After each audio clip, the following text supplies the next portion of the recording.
Privilégio estarmos juntos mais uma vez. Como é bom estarmos em um lugar onde a palavra do Senhor é pregada, onde a presença dEle é manifesta, onde tem água fresca, onde o Senhor trabalha, opera de forma grandiosa.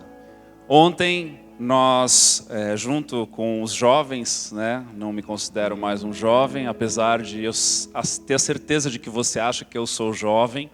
Não sou mais um jovem, por incrível que pareça. Nós fomos em 28 pessoas para a Arena, em Curitiba, participar de um ajuntamento de igrejas, onde nós estávamos em mais de 45 mil pessoas. Quebramos o recorde de quantidade de pessoas na Arena, em Curitiba. E não foi jogo de futebol, foi para adorar o Senhor dos Senhores, o Rei dos Reis, Jesus Cristo, o nosso Salvador. Pode aplaudir a Ele. Aleluia. Deus é bom demais. E Ele tem feito grandes coisas no nosso meio. Grandes coisas no nosso meio. Eu, há um tempo atrás, estive em uma agropecuária, atrás de um facão. E eu precisava comprar um facão, piá de prédio que sou, não fazia a menor ideia de distinguir um bom e um ruim. Fui lá perguntar e me mostraram então um facão que era feito de mola de Kombi. Tem gente aqui que sabe muito bem do que eu estou falando, né? É um metal mais grosso, o pessoal pega aquela mola de Kombi, corta e faz um facão. E eu fui faceiro para casa com aquele facão de mola de Kombi. E fui usar lá para o que eu precisava fazer. E ontem eu me peguei refletindo nesse facão. Porque o facão, diferente de uma espada afiada de 2 gumes, que é a representação perfeita da palavra de Deus, ele tem fio só para um lado. O lado das costas dele, ele é todo bruto, mas ele não tem fio, ao ponto de que se eu, sem querer esbarrar em mim, ele não me machuca. Talvez fique o vergão do metal no meu corpo, mas não vai me cortar. E quem usa esse facão, ele usa para golpear somente para frente. Ele não usa para se golpear para trás. Até porque seria, loucura fazer isso. E o Senhor, pensando em tudo isso, eu comecei a pensar da importância do segundo gume da espada, que a palavra de Deus representa, porque ela é uma espada que quando aquele que vai levar a mensagem segura nela e se prepara para a batalha, como neste exato momento em que eu estou aqui perante vocês, me preparando para trazer uma mensagem do Senhor. Eu pego então na palavra de Deus, hoje eu estou com ela digital aqui, mas eu pego na palavra de Deus, e eu seguro ela, e ao mesmo tempo que ela tem a mesma capacidade de cortar para você, ela também tem a capacidade de cortar para mim. É por isso que quando nós nos encontramos com o Senhor, seja para nós como irmãos mais velhos aconselharmos alguém, aquela mesma palavra, naquele mesmo impacto, é capaz de tocar aquele que recebe na mesma intensidade daquele que entrega. E eu fico feliz com isso, porque quando eu pego na palavra de Deus, eu não me vejo como um justiceiro pegando num facão, mas eu me vejo como um justificado pegando na espada de 2 gumes, e ao mesmo tempo em que ela corta para frente, ela corta para trás. E essa será a minha oração nessa noite, em nome de Jesus. Feche seus olhos então. Pai amado, que nessa noite a Tua palavra seja viva e eficaz para todos nós nessa casa. Tu sabes como cada um chegou aqui nessa noite. Tu conheces o coração, Tu conheces a aflição. Tu sabes, Deus, onde há necessidade de tocar, onde há necessidade de alcançar, onde há lugares que precisam de água porque estão secos, lugares que precisam que portas sejam abertas porque estão trancafiadas. Eu oro nessa noite junto com os meus irmãos para que toda porta trancada seja aberta pelo Espírito Santo. Eu oro junto com os meus irmãos para que toda a terra árida e seca seja molhada e regada pela Tua palavra nessa noite. Eu oro, Senhor Deus, para que o ativar do Teu Espírito seja eficaz em nós nessa noite. A todos que estão aqui neste lugar, esse é o desejo do nosso coração, em nome de Jesus. Amém. Eu quero convidar você a abrir a palavra de Deus em Apocalipse capítulo 2, versículo 18. Conforme você for encontrando a palavra de Deus, se ponha de pé. Se você não trouxe a Bíblia, também não tem problema, pode ficar de pé. Vamos honrar a palavra de Deus, nos colocando de pé e lendo juntos. Ela é lâmpada para os nossos pés e luz para o quê? Para o nosso caminho. Aleluia. Apocalipse 2, do 18 em diante, diz assim: Ao anjo da igreja em Tiatira escreve: Estas coisas diz o Filho de Deus, que tem os olhos como chama de fogo e os pés semelhantes ao bronze polido. Conheço as tuas obras, o teu amor, a tua fé, o teu serviço, a tua perseverança e as tuas últimas obras, mais numerosas do que as primeiras. Tenho, porém, contra ti o tolerares que essa mulher, Jezabel, que a si mesma se declara profetiza, não somente ensine, mas ainda seduza os meus servos a praticarem a prostituição e a comerem coisas sacrificadas aos ídolos. Dei-lhe tempo para que se arrependesse. Ela, todavia, não quer arrepender-se da sua prostituição. Eis que a prostro de cama, bem como em grande tribulação, os que com ela adulteram. Caso não se arrependam das obras que ela incita, matarei os seus filhos, e todas as igrejas conhecerão que eu sou aquele que sonda mentes e corações, e vos darei a cada um segundo as vossas obras.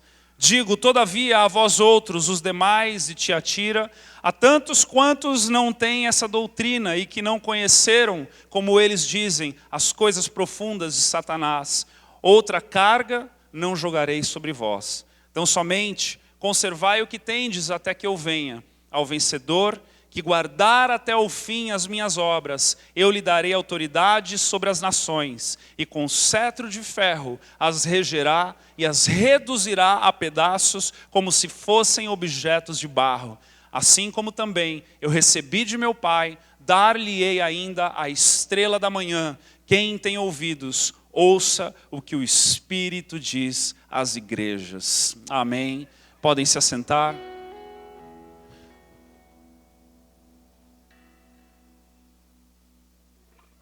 Estamos nesta série chamada A Igreja Ideal. Por que a igreja ideal? Porque há uma igreja no coração de Cristo. Se nós, humanos, olharmos ao nosso redor, encontraremos muitas igrejas. Igrejas com nomes interessantes, igrejas antigas, igrejas novas, igrejas grandes, igrejas pequenas. Mas há uma igreja no coração de Cristo Jesus. E esta igreja que há no coração de Cristo Jesus é a igreja das igrejas. É a igreja que é o povo dos povos. É o Cristo que está sendo revelado a estas pessoas. E estas pessoas, então, prontas, no tocar da trombeta, no momento em que Cristo vier para nos resgatar, nós então subiremos e nos encontraremos com Ele no ar. E passaremos uma eternidade com Ele. Tem alguém aqui para celebrar comigo isso? Aleluia. E é por conta disso que nós então devemos buscar a aprovação, devemos buscar o conhecimento daquilo que agrada e desagrada a Jesus. Porque ser igreja, estar em uma igreja, vai muito além de agradar líderes. Ela está totalmente inclinada, ou deve-se estar, em agradar ao único Senhor e Salvador das nossas vidas, Cristo Jesus. Então é por isso que nós estamos dedicados ao livro de Apocalipse nessas 7 igrejas da Ásia Menor, porque é neste momento, é neste lugar, é neste tempo que Cristo decidiu, por meio de João, trazer a revelação daquilo que aprova e daquilo que desaprova ao Senhor, quando nós, como igreja, fazemos ou deixamos de fazer.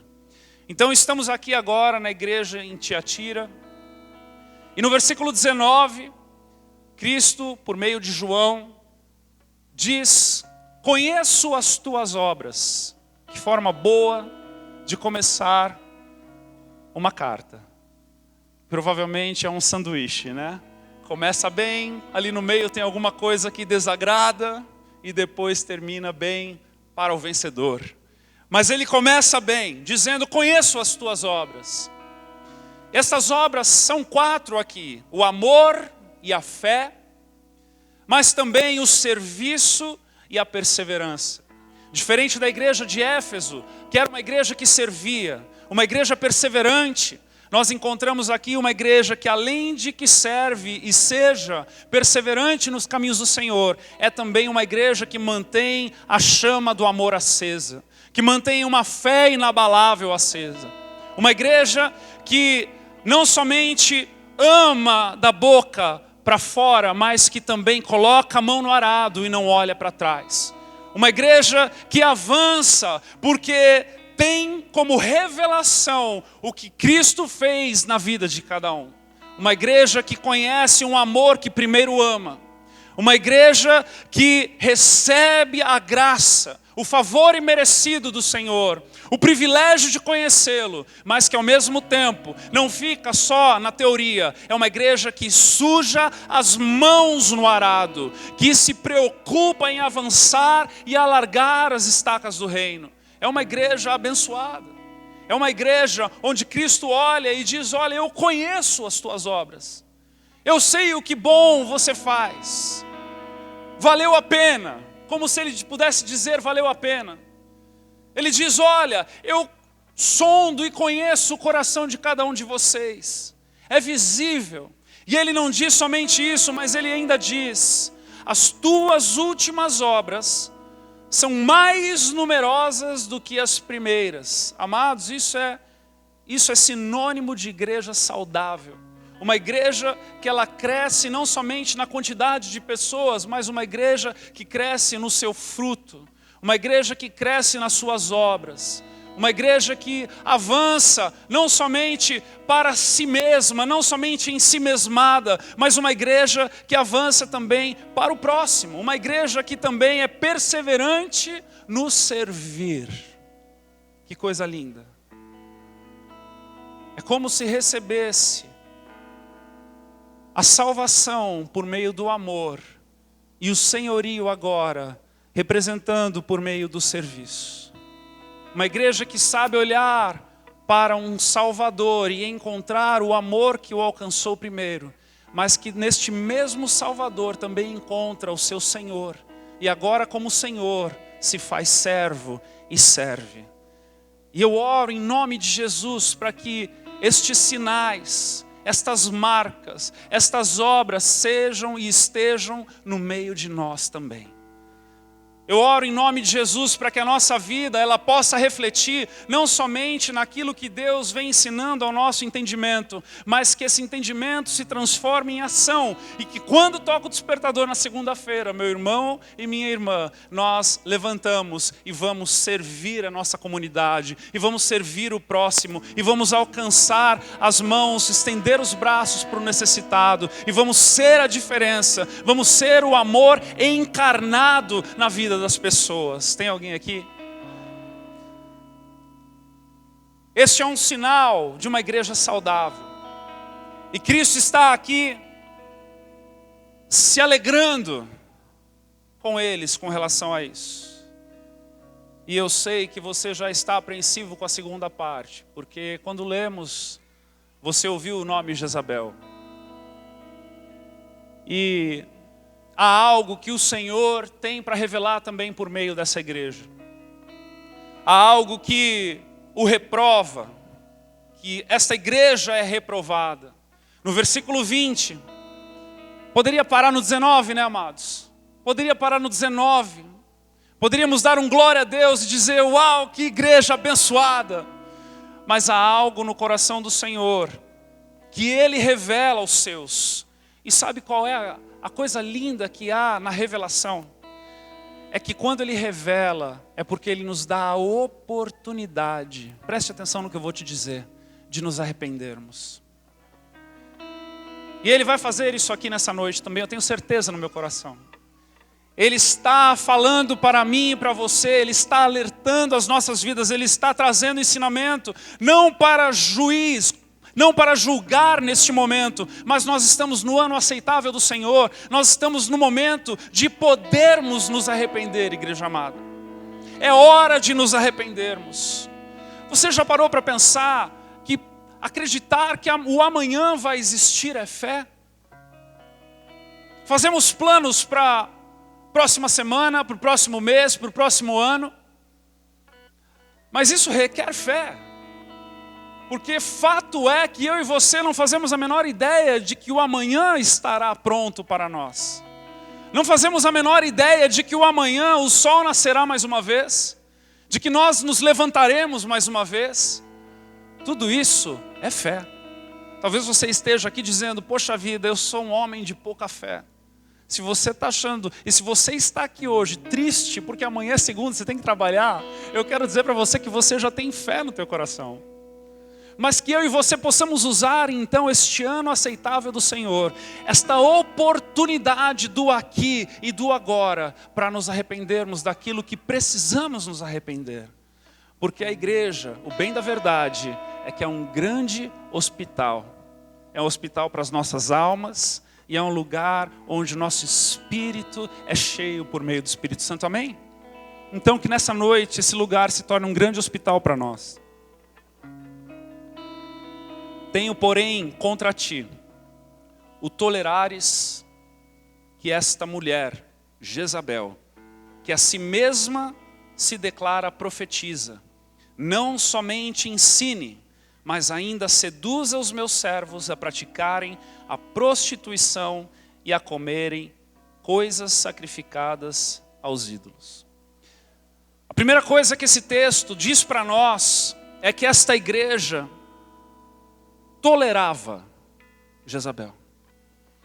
E é muito interessante como esta palavra, tolerância, está famosa no meio de nós nesses últimos dias. O que o mundo ensina para mim e para você é a famosa tolerância. Uma tolerância que não mede esforços, uma tolerância que deve ser exercitada o tempo todo, uma tolerância que deve constantemente estar no nosso vocabulário. Mas nós precisamos nos atentar à palavra de Deus, porque se eu e você nos chamamos de cristãos, nós devemos entender que aquilo que a palavra de Deus diz para nós, nós somos, amém? Quantos aqui se lembram que antigamente se dizia, eu sou o que a Bíblia diz que eu sou o que a Bíblia diz que eu sou, eu tenho o que a Bíblia diz que eu, aleluia. E Jesus está falando que há algo contra a igreja, que ele reprova naquela igreja, é que há uma tolerância para algo maléfico. E a tolerância aqui é uma concessão, é permitir, é deixar. É uma igreja que estava permitindo algo que o próprio Cristo desaprovava. E ele vem a dizer então que o que estava sendo permitido naquela igreja é que essa mulher, Jezabel, e nós sabemos, ou a maior parte de nós talvez saiba, que Jezabel foi a rainha, a esposa de Acabe. Um homem que foi rei entre o povo hebreu, quando o reino foi dividido, ele foi rei no reino do norte, e ele se casou com Jezabel, uma mulher que era adoradora de um Deus chamado Baal. E isso desagradou o coração de Deus. E nós sabemos nessa história que lá em 1 Crônicas, capítulo 16 em diante, nós vamos ler e onde nós vamos entendendo que Acabe era um rei fraco, um homem que se inclinava pelos desejos da sua mulher. E em contrapartida, Jezabel, uma mulher que ela era opressora, uma mulher que tinha uma liderança, e essa liderança ela usava para o mal. E ela inclinava o seu marido a satisfazer os desejos do seu coração. E essa mulher aqui, chamada Jezabel, nós não sabemos se a líder deste movimento, ela tinha de fato este nome, mas nós podemos entender que há um espírito por trás, onde está sendo intitulado Jezabel, assim como muitas vezes nas escrituras nós encontramos também como o espírito de Balaão, num outro momento, num outro tempo, e a palavra aponta, nós podemos ver aqui que há um espírito de Jezabel infiltrado na igreja de Tiatira, onde Cristo estava reprovando a igreja por tolerar aquele espírito se manifestar e se mover no meio daquela comunidade. Preste atenção como isso vai ficando muito sério, amados. Essa mulher Jezabel, que a si mesma se declara profetisa, ou seja, ela não era reconhecida pela igreja, mas ela tinha um poder de persuasão, ela tinha um poder de liderança, onde ela influenciava a igreja, influenciava pessoas. Não somente ensine, ela ensinava coisas erradas, mas ela também seduzia os meus servos a praticarem a prostituição e a comerem coisas sacrificadas aos ídolos. E aqui eu preciso trazer um pouquinho de contexto para você com referência a essa cidade da qual nós estamos falando, que é Tiatira. Tiatira era uma cidade que estava próxima de uma cidade maior. Ela nunca havia tido sucesso comercial. Ela nunca havia tido uma relevância. É como uma cidade menor que está colada a uma cidade maior e que ela fica sempre à sombra daquela cidade maior. E justamente neste momento, a cidade de Tiatira estava se tornando uma cidade comercialmente conhecida, porque eles estavam agora comercializando uma tintura para pintar, tingir tecidos. E esta cidade, então, ela estava começando com esse crescimento comercial, como se estivesse alguém dizendo: Tiatira, chegou a tua vez, é hora de você prosperar. Não é mais hora de você ser a sombra de ninguém, agora você vai prosperar no seu comércio. E esta cidade, então, começou a fazer associações de comércio. E eu quero fazer um parênteses aqui, porque ouvindo isso, lendo isso, isso me fez pensar muito com relação ao Brasil. Nós estamos vivendo, preste atenção no que eu vou dizer, nós estamos vivendo um tempo onde estamos de certa forma em ascensão. Eu sei que existem muitas coisas que você possa olhar e dizer: poxa vida, está tudo errado, o Brasil não tem jeito, tem um monte de coisa que não está certo, mas eu quero lhe dizer algo, o Brasil está em ascensão. E eu não estou aqui só de forma profética te dizendo isso, eu estou aqui te evidenciando de que o Brasil está em ascensão. Mas é muito parecido com Tiatira, porque Tiatira estava pensando que havia chegado a sua vez. Ela estava pensando que agora efetivamente ela iria se tornar um polo comercial, não mais agora uma sombra de algum outro lugar, de alguma outra cidade, não só um lugar de passagem, não só um lugar de ouvir falar de carnaval, olha aqui a associação, mas agora um lugar onde Tiatira se tornaria a bola da vez. E é aqui que o engodo começa, minha amada igreja. Porque é justamente nesse contexto, onde havia um povo que cultuava outros deuses que estavam envolvidos naquela cidade, naqueles negócios. E por conta disso, então, eles faziam feiras de produtos que eles mesmos fabricavam. Só que estas feiras de produtos eram festas religiosas. E todo aquele que gostaria de prosperar nos seus negócios, todo aquele que gostaria de se envolver nos seus negócios, então o que ele precisava fazer? Participar do quê? Dessas festas religiosas. E nestas festas religiosas, eles então comiam aquilo que eram coisas sacrificadas aos ídolos e participavam dos cultos a Baal, que envolvia imoralidade e prostituição. Agora, o que está acontecendo aqui é que justamente o que Cristo não está concordando é que há uma tolerância nesta igreja, nesta cidade, que permitia com que os seus membros, ou que havia um ensino, ou melhor ainda, havia um espírito de Jezabel, de engodar essas pessoas e fazer com que essas pessoas se infiltrassem naquilo que era errado e vivessem uma vida promíscua fora da igreja e de santidade ou religiosidade dentro da igreja.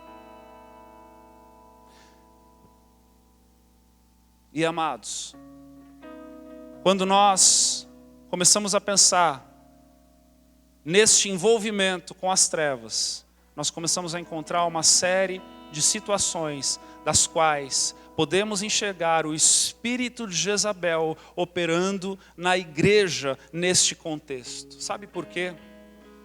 Porque quando esse espírito opera na igreja, nós temos cristãos negociantes. Cristãos que negociam a adoração para fazerem negócios comerciais. Cristãos que abrem mão de valores, daquilo que é correto, daquilo que é justo, para estarem negociando e enriquecendo por meio de situações e circunstâncias ilícitas. Negociantes com a prostituição e com a imoralidade. Jezabel, o espírito de Jezabel estava tão envolvido com a prostituição, estava tão envolvido com este contexto de imoralidade, que nestas festas, amados, haviam orgias, haviam coisas que eram feitas. E eu fico pensando no nosso contexto, quantas vezes nós nos vendemos a nossa santidade por meio de uma foto que não era para a gente olhar, por meio de um vídeo que não era para a gente assistir, por meio de uma simples olhada por uma mulher que não é a nossa na rua. Homens, mulheres têm feito isso cada vez mais também ultimamente. Nós estamos negociando, nós estamos enfraquecidos, nós estamos envolvidos, engodados por um espírito opressor, por um espírito que chega a oprimir ao ponto de não mais identificar e discernir que um pequeno deslize seja um problema. É por isso que Jesus usa a palavra tolerância para com o espírito de Jezabel. Quando eu e você nos tornamos tolerantes para com as práticas ilícitas, quando eu e você nos tornamos tolerantes para aquilo que desagrada ao Senhor, nós estamos sendo engodados, estamos permitindo com que esse mesmo Espírito opere nas nossas vidas. É por isso que quando eu leio as Escrituras, eu temo e tremo e me achego perante a vocês, amada igreja, dizendo a vocês: abram os olhos, arrependam-se, não se inclinem para esses caminhos de pecaminosidade, não se deixem vender pelas coisas mais banais e baratas, porque se elas são ilícitas, elas são ilícitas. Se elas são meio certas, elas são completamente erradas. E nós precisamos discernir isso. Negociantes com ídolos para benefício econômico. Estes irmãos, eles participavam dessas festas, eles comiam coisas sacrificadas para que justamente não ficassem mal ali nas negociações. Para que aqueles que estavam comprando dos seus produtos não pudessem então olhar e falar, poxa vida, se ele não compactua com o meu Deus, então eu não vou compactuar com ele, eu não vou comprar dele. Quantas vezes talvez você não seja desafiado a dar uma meia nota, a fazer uma coisa que desagrada ao Senhor, a pagar uma propina para fechar negócio, contar uma meia verdade, maquiar um carro que está quebrado para vender por um preço maior. Deixa eu dizer algo a você, isso daí já é o espírito de Jezabel operando no nosso meio. Nós vamos chegar mais fundo, mas eu quero dizer que desde já, isso é algo que incomoda ao Senhor, e as nossas mãos limpas, que deveriam estar para adorarmos ao Senhor dos Senhores, agora elas estão manchadas. Mas eu quero dizer a você, é tempo de arrepender-se. É tempo de se prostrar na presença de Deus, e é tempo de dizer, Senhor, me perdoa. É tempo de arrumar a casa, é tempo de ajustar as coisas. É tempo dessa intolerância para com o pecado, para com as impurezas, ser levantada como um mastro, como uma bandeira nas nossas vidas. A bandeira da santidade, igreja amada. É tempo de nos arrependermos. Negociamos com ídolos para o benefício econômico. Deixa eu te dizer algo. Está na história. Todo país que prospera se afasta dos caminhos do Senhor. Aconteceu na Europa, está acontecendo nos Estados Unidos. Você quer saber de um dado dramático? Uma pessoa nos Estados Unidos se considera um frequentante assíduo de uma igreja, indo uma vez por mês. Sabe por quê? Porque o amor ao dinheiro é a raiz de todos os males. Porque quando eu e você nos inclinamos ao dinheiro, ao trabalho demasiado, a estes ídolos para o benefício econômico, eu e você permitimos com que Jezabel opere e domine e traga uma opressão nas nossas vidas. Às vezes você está em casa e diz que está cansado,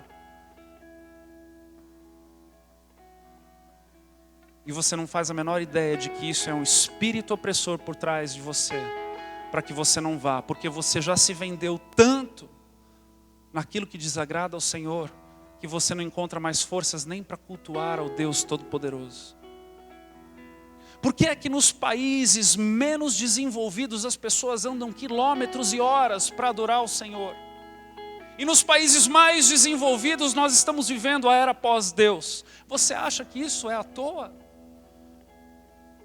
Amado, isso é um principado oprimindo as pessoas, cegando as pessoas. E que se houver uma negociação aberta no nosso coração para com as coisas desse mundo, e aos poucos, nas pequenas tolerâncias, formos permitindo, o Senhor ser afastado do trono do nosso coração em troca das coisas desse mundo. Eu não vou ser um profeta na tua vida, mas eu vou dizer, vai haver um esfriamento espiritual. Por que as pessoas se aproximam em Deus quando a casa cai? Por que a gente corre para o altar quando a casa cai? Porque a gente perde a esperança e não tem mais nenhum lugar para onde correr.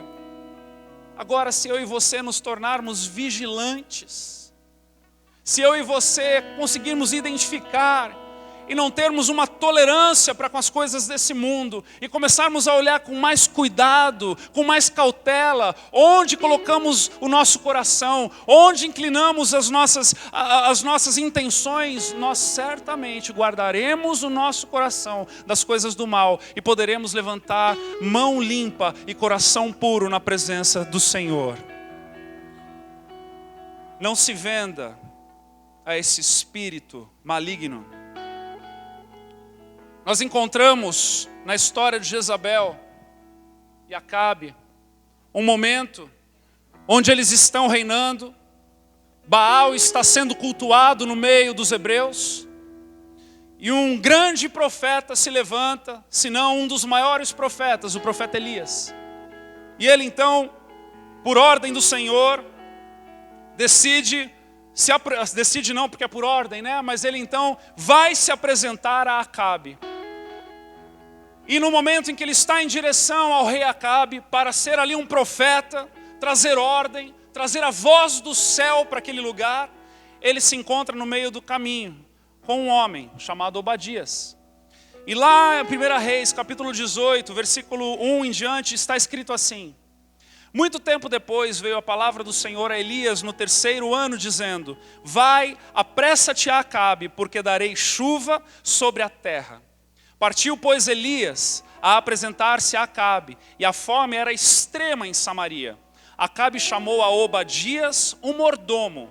Obadias, preste atenção aqui, temia muito ao Senhor, porque quando Jezabel exterminava os profetas do Senhor, Obadias tomou 100 profetas e de 50 em 50 os escondeu numa cova e os sustentou com pão e água.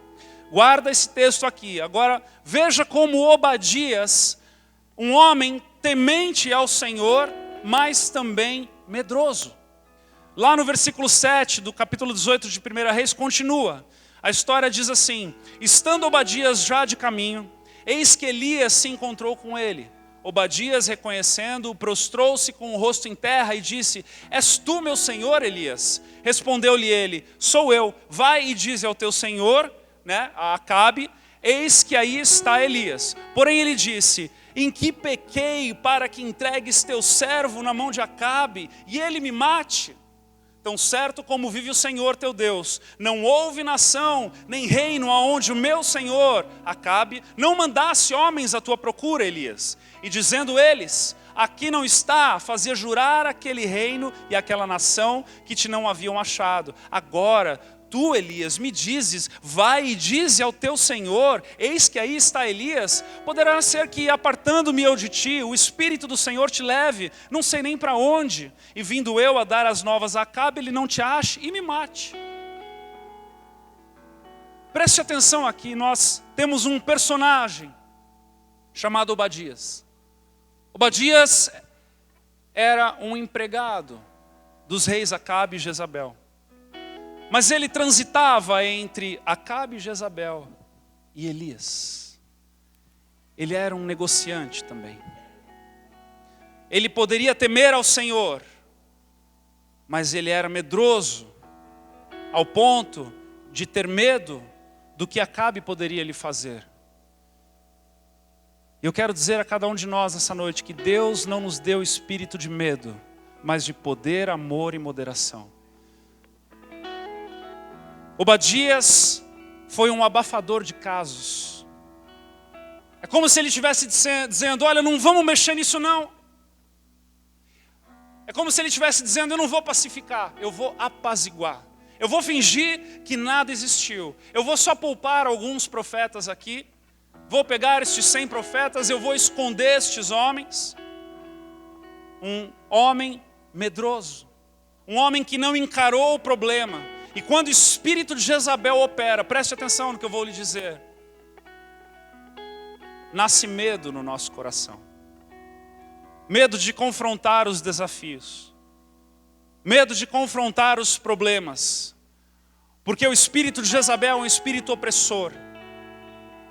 Você já se encontrou em momentos, em episódios onde você estava com medo de encarar um problema, encarar uma pessoa, um confronto, resolver uma situação? Este é o espírito de Jezabel, igreja. É quando o temor ao Senhor é menor do que o medo pelo que nós sentimos por alguma coisa. É quando o espírito de Jezabel consegue operar sobre nós. E Obadias estava ali escondendo os profetas e mantendo escondidos. Ora, Elias também era profeta. Por que Elias não estava neste momento escondido? Porque ele estava ouvindo a voz do Senhor. porque ele estava ali cumprindo com um propósito. E naquele momento onde aqueles profetas, ao invés de profetizar, ao invés de declararem as bênçãos do Senhor ou o juízo do Senhor para com aquele reinado, eles foram parar numa cova, escondidos e sendo alimentados por Obadias, um mediador entre o bem e o mal. Uma igreja que permite com que o espírito de Jezabel entre, não sabe mais discernir o bem do mal, não sabe mais discernir o certo do errado, porque ela está tolerando coisas pequenas, ela está tolerando pecaminosidade entrar no meio, ela não está tampando mais as brechas, ela não está mais confessando os pecados, ela está aberta para que as pequenas coisas comecem então, as pequenas raposinhas, a tomarem conta da verdade imutável do Senhor Jesus.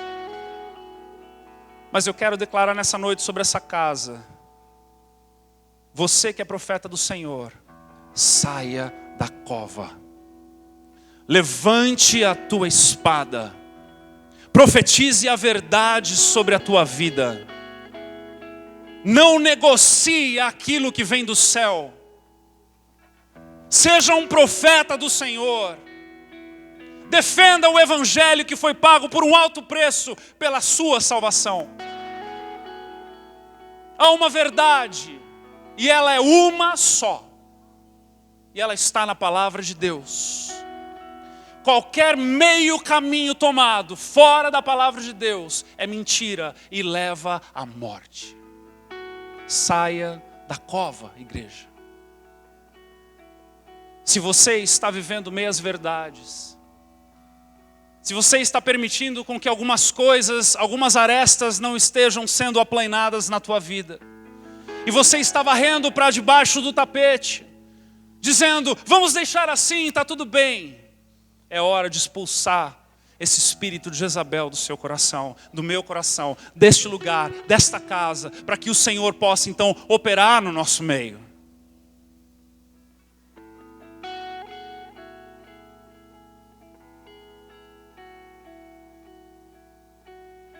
A tua espada, líder, não é uma peixeira.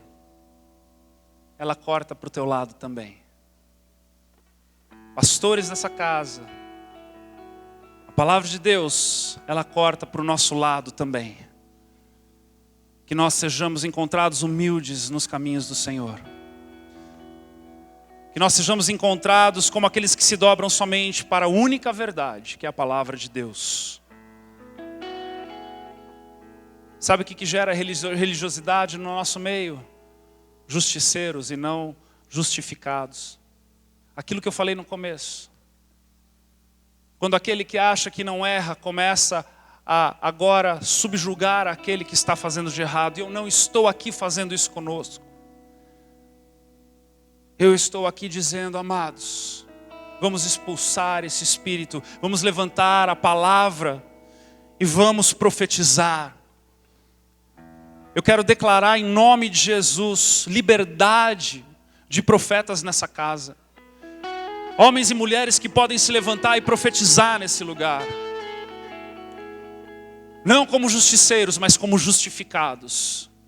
Como aqueles que levantam a palavra de Deus acima de todas as coisas e a protegem, trazendo prumo para a casa do Senhor, prumo para a noiva de Cristo, em nome de Jesus. O espírito de Jezabel também promove um povo emudecido. Houve um momento em que Elias então consegue falar com Acabe. E ele então fala a respeito da idolatria a Baal. Fala a respeito dos profetas de Baal. E então propõe um sacrifício. Propõe que Baal seja colocado à prova. E ele então pede para juntar os 450 profetas de Baal. Eles vão para o Monte Carmelo. E ali eles levantam um altar de sacrifício. E o texto diz que aqueles 450 profetas de Baal começam então a orar, ou a profetizar, ou a falar com o Deus Baal deles. E eles começam ali a clamar para que então caia fogo do céu e consuma aquele sacrifício. E o tempo vai passando, vai chegando perto do meio-dia, nada acontece. Eles começam então a se mutilar, começam a fazer outras coisas para tentar chamar a atenção de Baal. Adivinha o que acontece? Nada. Não acontece nada. E chega a hora então onde Elias questiona o povo, dá mais uma chance, para que aquele povo não seja como Tomé, que precisa ver para crer, mas um povo que pudesse olhar para o passado, aquele Deus que o tirou da escravidão e o levou para uma terra que emana leite e mel. Mas sabe o que acontece, amados? Lá em 1 Reis 18, 20 está escrito assim: então enviou Acabe mensageiros a todos os filhos de Israel e ajuntou os profetas no Monte Carmelo. Então Elias se chegou a todo o povo e disse: até quando cocheareis entre dois pensamentos? Se o Senhor é Deus, segui-o. Se é Baal, segui-o. Porém o povo nada lhe respondeu. Nada lhe respondeu. O espírito de Jezabel emudece o povo. Sabe por quê, amados? Porque onde há negociação, há culpa. E onde há culpa, há constrangimento de proclamar o amor de Cristo Jesus. Sabe qual é a maior chave de um avivamento?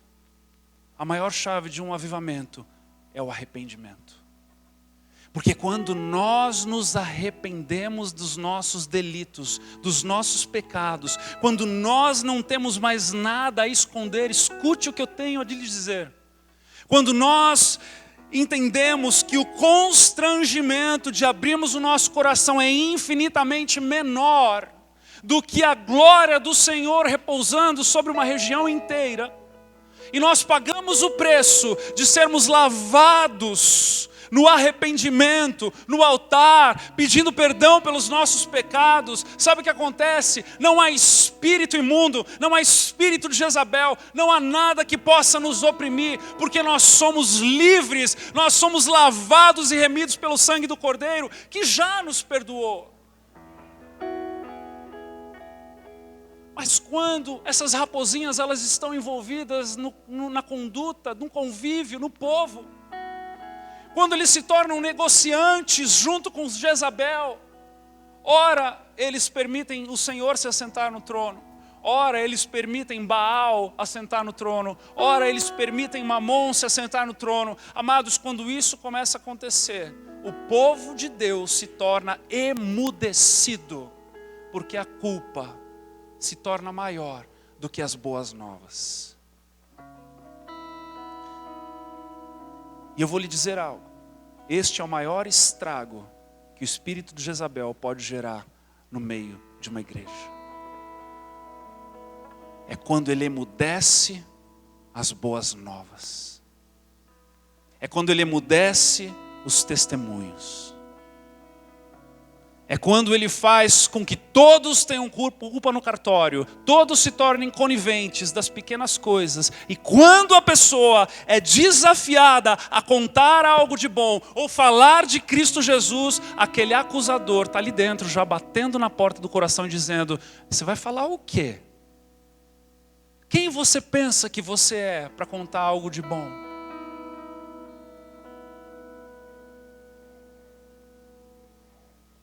Eu sou de uma época, na minha adolescência, amados, eu ia em igrejas, que eu sabia que ia ter profeta, eu já ia pedindo perdão no caminho da igreja, porque eu sabia que eu podia estar no meio ali do povo, e uma irmãzinha de coque ia chegar para mim, apontar o dedo e falar: você está em pecado. Você já viveu isso também? Ah, amados, mas posso te dizer algo? Era nesse tipo de ambiente que o Senhor se manifestava com sinais e maravilhas. E eu quero dizer algo a você nessa noite. Eu estou orando para que isso seja rompido nesta casa, em nome de Jesus. Em nome de Jesus. O espírito de Jezabel está sendo destronado do nosso meio nessa noite. Sabe o que eu quero ver? Você profetizando. Eu quero ver você orando em línguas, constrangendo aquele irmãozinho que trouxe um convidado naquele culto. Eu quero ver você não conseguindo se conter na presença do Senhor. Eu quero ver você começando a ir lá para trás para pular e dançar na presença de Deus. Que equipe de dança, amados. Na igreja que eu cresci não tinha equipe de dança não, tinha uma igreja que dançava na presença do Senhor. Tinha uma igreja que se jubilava na presença do Senhor. Sabe por quê? Porque havia liberdade naquele lugar. E quando o espírito de Jezabel começa a infiltrar no nosso coração, quando essas raposinhas começam a fazer essas negociações nojentas e miseráveis, nós começamos a ficar engodados e começamos a emudecer, Amados, o profeta Elias estava perante um altar para sacrificar ao Senhor. O povo hebreu nasceu e viveu em meio a sacrifícios. Eles estavam já desde a manhã lá até o meio-dia, vendo os profetas de Baal, fazendo tudo quanto é tipo de coisa e nada tinha acontecido. Eu fico pensando, era hora de pelo menos um corajoso gritar dali do meio: eu escolho Deus. Mas a Bíblia fala que nada lhe respondeu. Por que é que nada lhe respondeu? Porque havia um espírito nojento, politicamente correto no meio deles. E essa noite é uma noite de libertação da igreja Refúgio. Essa noite é uma noite onde nós daremos liberdade ao Espírito Santo de Deus de agir no meio de nós.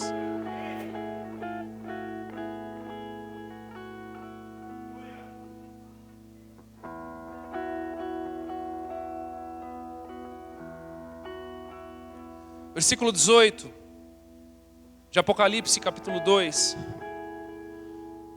Ao anjo da igreja em Tiatira escreve: estas coisas diz o Filho de Deus, que tem os olhos como chama de fogo e os pés semelhantes ao bronze polido. Amados, você quer saber de um olho que tudo vê? É esse aqui. Olhos como chamas de fogo. Olhos que observam a cada um fora do tempo, dentro do tempo. Olhos que sondam corações e intenções. Olhos que veem aquilo que a gente não consegue nem imaginar o que é possível se ver. Ele vê. E este fogo é um fogo que purifica. É um fogo que purifica. E Ele quer nos purificar nessa noite. Ele quer nos purificar nessa noite. Porque antes que seja um fogo de juízo, estamos no tempo de um fogo de purificação. E eu recomendo você a escolher este fogo. Eu recomendo você a recolher o fogo da purificação do que o fogo do juízo. Porque a hora que o fogo do juízo chegar, amados, não haverá mais tempo. Não haverá mais tempo para nada. Versículo 21, falando de Jezabel, Jesus diz: dei-lhe tempo para que se arrependesse. Ele não está no tempo, lembre-se disso. Ele já conhece a intenção do coração dela. Ainda que o juízo não tenha acontecido, ele sabe que este espírito não se arrepende. Ela, todavia, não quer arrepender-se da sua prostituição. Eis que é prostro de cama, bem como em grande tribulação os que com ela adulteram. Aqui ele fala não somente deste espírito, mas ele está falando agora daqueles que estão coniventes a este espírito. Caso não se arrependam das obras que ela incita, matarei os seus filhos. Essa noite é uma noite de arrependimento, igreja.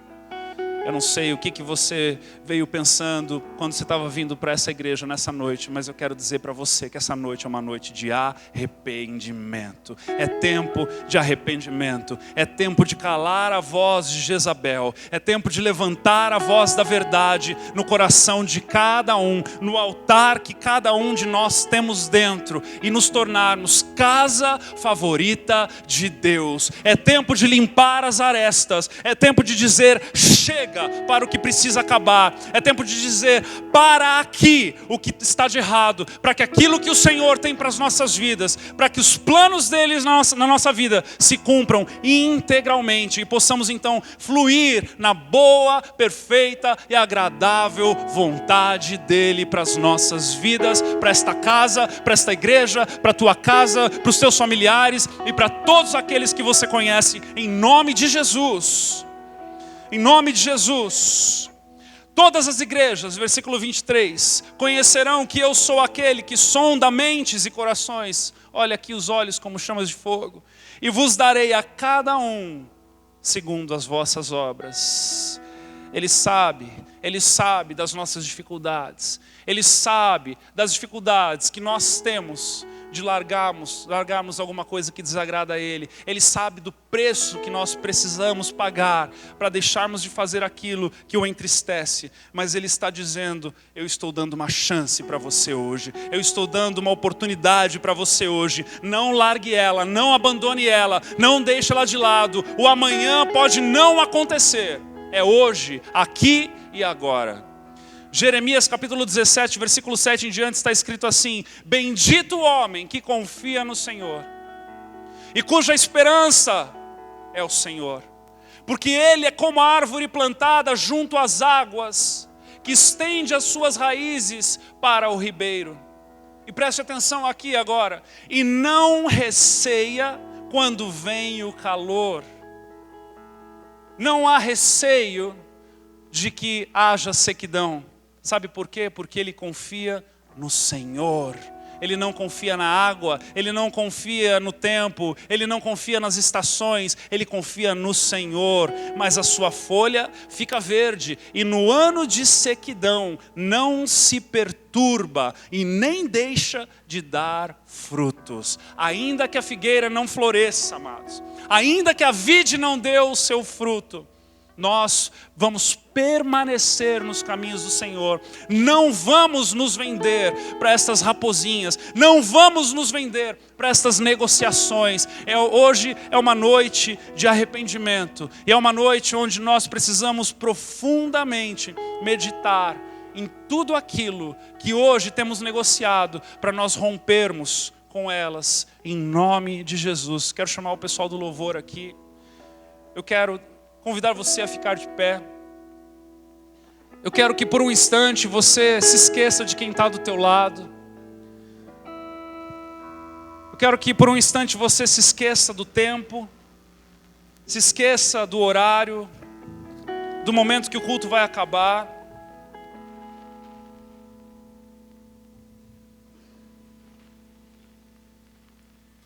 Esta é a oportunidade que o Senhor está dando para nós.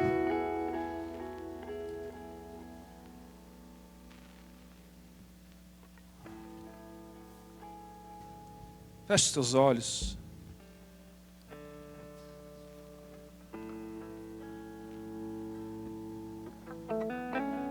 Comece a pensar em tudo aquilo que o Espírito Santo já foi lhe trazendo à memória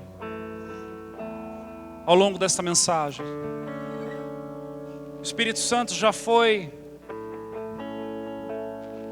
lhe convencendo, já foi trazendo aquilo que precisava de mudança, aquilo que estava escuro.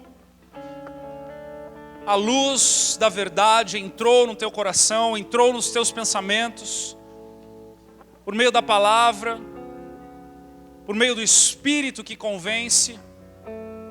E nesta noite, Ele está aqui para te perdoar. Nesta noite, Ele está aqui para te acolher. Nesta noite Ele está aqui para te amar, Ele está aqui para te receber. Nessa noite Ele está aqui para te dar a força e a coragem para você deixar de ser você naquilo que você precisa se tornar como Ele. Nessa noite, há uma obra que o Espírito já tem agendado para você neste lugar. Só que, neste momento, é um momento onde é necessário uma postura de cada um de nós. Não somente no nosso coração, mas um movimento do nosso corpo. Então, eu quero fazer um apelo a você nesta noite, por meio desta palavra que foi ensinada aqui, para que este espírito manipulador, opressor, negociador, que possa estar te oprimindo, que possa estar operando ainda no teu coração e nos teus pensamentos, para que você nessa noite possa receber uma oração e permitir com que o Espírito Santo faça a obra dele nessa noite. Eu quero convidar você a vir aqui na frente e se ajoelhar no altar e clamar pela presença de Deus.